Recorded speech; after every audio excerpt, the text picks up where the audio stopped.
नमस्कार, मैं हूं संदीप चौधरी। कल की बड़ी खबर, मोदी मंत्रिमंडल में जबरदस्त भारी फेरबदल और बड़ा विस्तार किया गया।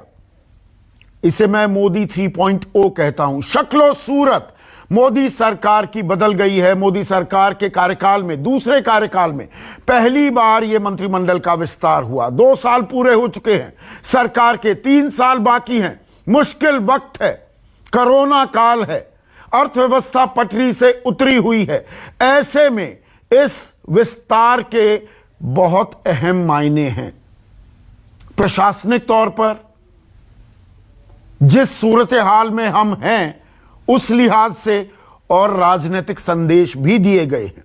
बीजेपी और सहयोगी दलों के 43 नेताओं ने मंत्री पद की शपथ ली। इसमें 36 नए मंत्री, 7 पुराने चेहरे भी शामिल हुए, यानी कि उनको प्रमोशन दिया गया, पदोन्नति की गई। प्रधानमंत्री मोदी ने इस कैबिनेट विस्तार के जरिए चुनावी राज्यों के साथ साथ कई सियासी गणित साधे हैं। कैबिनेट में दलित और ओबीसी पर अच्छा खासा फोकस दिखाई दिया। इसी के साथ क्षेत्रीय संतुलन का भी ध्यान रखा गया है।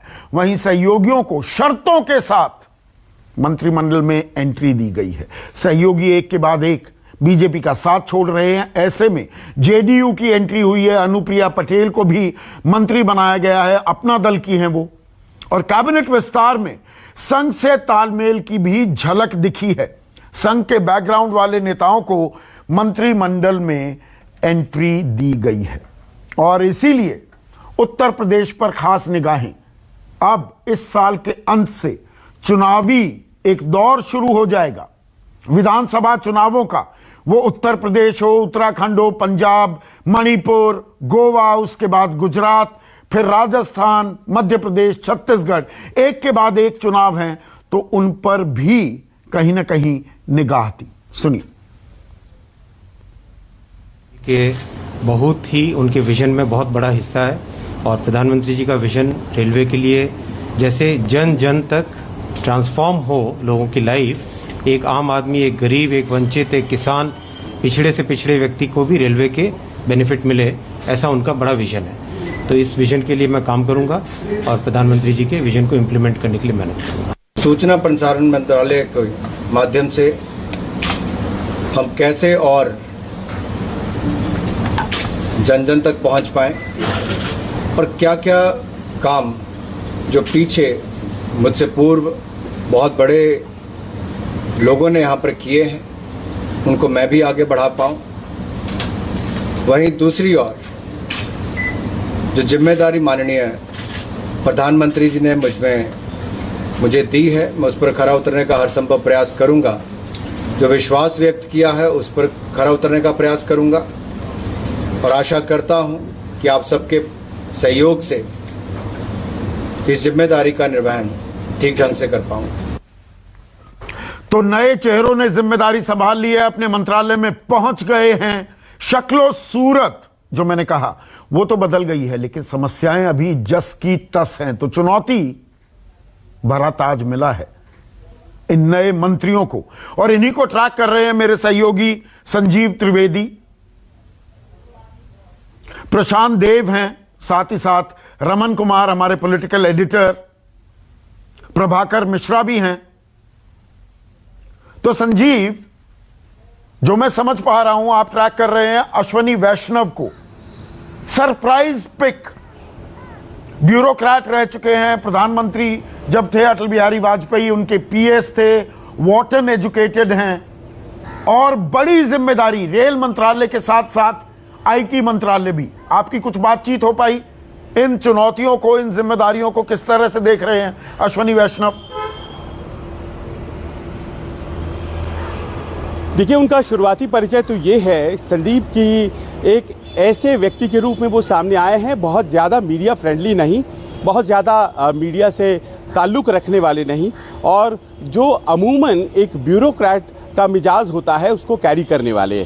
करीब 20 साल वो आईएएस की सेवा में रहे हैं और जाहिर है कि ब्यूरोक्रेसी से जो लोग पहुँचे हैं मंत्रालय में, उसमें अग्रणी इनका नाम होगा। लेकिन ये तो शुरुआती परिचय है। अब इसको आप अगर डिकोड करें कि ऐसे व्यक्ति को ये जिम्मेदारी दी गई है, इतनी अहम जिम्मेदारी, तो कोई ख़ास वजह तो होगी ही। देखिए, इस बार के मंत्रिमंडल में एक सेकंड के लिए रोक रहा हूं संजीव। ज्योतिरादित्य सिंधिया के घर के बाहर मेरे सहयोगी कुंदन सिंह है, वो अभी घर से बाहर निकल रहे हैं। आप अपनी बात जारी रखिए संजीव। तो संदीप, मैं ये कह रहा था कि इस बार के चयन में अननोन चेहरे या बहुत ज़्यादा नोन चेहरे बहुत अहम जिम्मेदारियों पर अगर हैं तो उसकी खास वजह यह है कि वो अपने साथ एक डोमेन नॉलेज लेकर आते हैं और उस बात को बहुत ज़्यादा अहमियत दी गई है। अब टेबल पर क्या लेकर आते हैं अश्विनी वैष्णव। अश्विनी वैष्णव एक इंजीनियर हैं, आईआईटी से उन्होंने एमटेक किया, उसके बाद वो आईएएस में गए। उन्होंने एमटेक किया है इलेक्ट्रॉनिक्स और कम्युनिकेशंस में, और आईटी मिनिस्ट्री में उनका जो चयन हुआ है आईटी मिनिस्ट्री को देखने के लिए, शायद वो एक्सप्लेन करता है। एक इंजीनियर, उसके बाद वो वॉटन स्कूल ऑफ बिजनेस से उन्होंने एमबीए किया है और ये बताता है कि रेलवेज को किस दिशा में ले जाना है, प्रबंधन का वो मार्ग कौन सा होने वाला है रेलवेज को, जो कि पीपल्स फ्रेंडली के होने के साथ साथ उसे प्रॉफिटेबल भी बनाता है। और ये एक बहुत बड़ा मुद्दा है जो आज की तारीख में प्रधानमंत्री के दिमाग में है। और देखिए कि कितना बड़ा डायमेट्रिकल टर्न है ये। लालू प्रसाद यादव, गंवाई राजनीतिज्ञ, रेल मंत्रालय इस सदी के टर्न में उनके हाथ में, और वहाँ से एक ऐसे टेक्नोक्रेट के हाथ में जो कि आईएएस है, जो कि इसके पहले आईआईटी का इंजीनियर है और जिसका जो एक्सपर्टीज़ है वो प्रबंधन है। पिछले दिनों उनको मैं पार्लियामेंट में सुन रहा था और तब पता भी नहीं था कि ये रेल मंत्री बनेंगे। तो उनका बड़ा एक क्लियर कट विजन था आज की तारीख में अर्थव्यवस्था को लेकर। उनका ये कहना था, जब राहुल गांधी कहते रहते हैं कि जेब में पैसे डालो, जेब में पैसे डालो, खपत बढ़ेगी, उनका ये कहना था कि इकॉनमी को स्पंदन तभी मिलेगा जब आप इन्वेस्टमेंट करते हैं, जेब में पैसे, यानी कि कंजम्पशन से काम नहीं चलेगा। तो इस मानस के साथ वाले व्यक्ति जो हैं वो आज की तारीख में रेलवे मंत्री हैं। और दूसरा सबसे बड़ी बात ये कि मंत्रालयों को उस तरह से क्लब किया गया है कि एक दूसरे के वो सहायक हो सकें। देखिए, जहाँ तक आईटी का सवाल है, सबसे बड़ा कंज्यूमर उसका रेलवेज है, तो जाहिर है कि एक ही व्यक्ति को रेल मंत्री भी बनाया गया है और आईटी मंत्री भी बनाया गया है, ताकि आईटी जो है वो रेल के पूरक की तरह काम करे और आईटी को सबसे ज़्यादा बिजनेस, सबसे ज़्यादा काम भी रेलवेज की तरफ से मिले। एक टेक्नोक्रेट क्या करता है, उसी तरह से जिस तरह से कई जगहों पर टेक्नोक्रेट्स और यंग फेसेस डाले गए हैं, देखना होगा। लेकिन एक मिशन के साथ ये दिखाई पड़ रहे थे। अभी मैं इनके घर के बाहर खड़ा हूँ, फ्लैट्स में रहते हैं, यहाँ स्वर्ण जयंती फ्लैट्स में। यहाँ से वो गए हैं अभी मंत्रालय, रेल मंत्रालय जहाँ उन्होंने कार्यभार लिया है रेल मंत्रालय का। इसके बाद ये हेडेड हैं आईटी की तरफ, आईटी मंत्रालय में कार्यभार लेंगे और उसके बाद सीधे अध्यक्ष जी से, यानी कि जेपी नड्डा से मुलाकात करने जा रहे हैं। ट्रू ब्लू पॉलिटिशियन नहीं है, पारंपरिक रूप से राजनेता नहीं है, लेकिन शायद इकॉनमी को जिस तरह के मदद की ज़रूरत है संदीप आज की तारीख में, जिस तरह के पुश की ज़रूरत है, उसको ध्यान में रखते हुए अश्विनी वैष्णव जैसे लोग लाए गए हैं मंत्रालय में। कोर पॉलिटिशियंस को कम अहमियत दी गई है, कम अहम मंत्रालय दिए गए हैं। जी, तो अश्विनी वैष्णव, और यहां पर एक खास बात, पॉलिटिकल ऐसा बैकग्राउंड नहीं है, 2019 में ही बीजेपी ज्वाइन की संजीव त्रिवेदी इन्होंने। लेकिन खास बात यह कि जब राज्यसभा में आए तो बीजेडी ने बाकायदा उनकी उम्मीदवारी का समर्थन किया।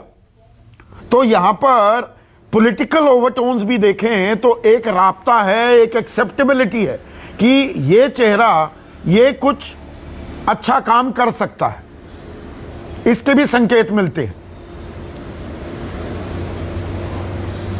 जी बिल्कुल, देखिए 111 सीटें थी बीजेडी की, अगर वो चाहती तो वो तीनों सीटें राज्यसभा में 2019 में जीत सकती थी। मात्र 23 सीटें भारतीय जनता पार्टी के पास उड़ीसा में थी और उसकी स्थिति नहीं थी एक भी सीट जीतने की। लेकिन अश्विनी वैष्णव की शख्सियत ऐसी थी कि उनके लिए दोनों नेता राजी हो गए, यानी कि भारतीय जनता पार्टी और उस तरफ नवीन पटनायक बीजेडी के। क्योंकि जब बीजेडी और बीजेपी दोनों साथ थे संदीप, तो उस वक्त उन्होंने सेतु की तरह काम किया था, ब्रिज की तरह काम किया था बीजेपी और बीजेडी के लिए। और उसके बाद दुराव आ गया, लेकिन संबंध वो कायम रहे। इनके पास अनुभव देखिए किस तरह का है कि ये प्रधानमंत्री अटल बिहारी वाजपेयी जब थे उस वक्त उनके साथ थे, बाद में उनके पीए भी हो गए और उस दौरान में इनकी जान पहचान और मित्रता प्रधानमंत्री नरेंद्र मोदी से थी। तो देखिए एक बैकग्राउंड है जो वर्क कर रहा है, और ऐसे लोगों को चुन करके लाना ये मास्टर स्ट्रोक है नरेंद्र मोदी का, या फिर यूँ कहें कि वो हमेशा बाबुओं से काम करवाना चाहते हैं, ये तय होगा। लेकिन हाँ, अगर ये मान लीजिए कांटों का कि कोई ताज कायाकल्प होता है, और कि ब्यूरोक्रेट्स, एक्स ब्यूरोक्रेट्स पर कहीं ना कहीं ज्यादा भरोसा करते दिख रहे हैं प्रधानमंत्री मोदी। और मैं ब्यूरोक्रेट्स का या टेक्नोक्रेट्स का नाम लूं तो इसी सिलसिले में चाहे आर.के. सिंह की बात हो या हरदीप पुरी की बात हो, इन सब की जिम्मेदारियां बढ़ा दी गई है, बाकायदा प्रमोशन दिया गया। जी बिल्कुल, क्योंकि आप देखिए कि इस बार के जो फेरबदल में अगर आंकड़ों में आप देखते हैं, जातिगत समीकरण वगैरह अगर फिलहाल एक तरफ रखें, तो आप पाएंगे संदीप कि 5 इंजीनियर हैं, 6 डॉक्टर हैं, 7 IAS हैं और 13 अधिवक्ता वकील हैं। यानी कि ये सब लोग कोर पॉलिटिशियन नहीं हैं, ये सब लोग वैसे लोग हैं जिनका प्राथमिक अनुभव किसी और क्षेत्र का है। वो प्रोफेशनल पॉलिटिशियन नहीं है, पेशेवर राजनीतिज्ञ नहीं है, एक डोमेन नॉलेज टेबल पर लेकर आते हैं और उस डोमेन नॉलेज को अपने इस नई जिम्मेदारी में इस्तेमाल करेंगे। तो ये अपने आप में एक बहुत बड़ी चीज़ होती है। मानकर चला जा सकता है कि एक्सपर्ट हैंड की ज़रूरत आज की तारीख में प्रधानमंत्री नरेंद्र मोदी और जो ये नए चेहरे हैं, इन्हें मैं युवा चेहरे भी कह सकता हूं, क्योंकि 55 साल से कम उम्र के कई लोगों को अहम जिम्मेदारी दी गई है। हमारा ही देश ऐसा है, 55 साल को भी बहुत ही युवा उम्र माना जाता है।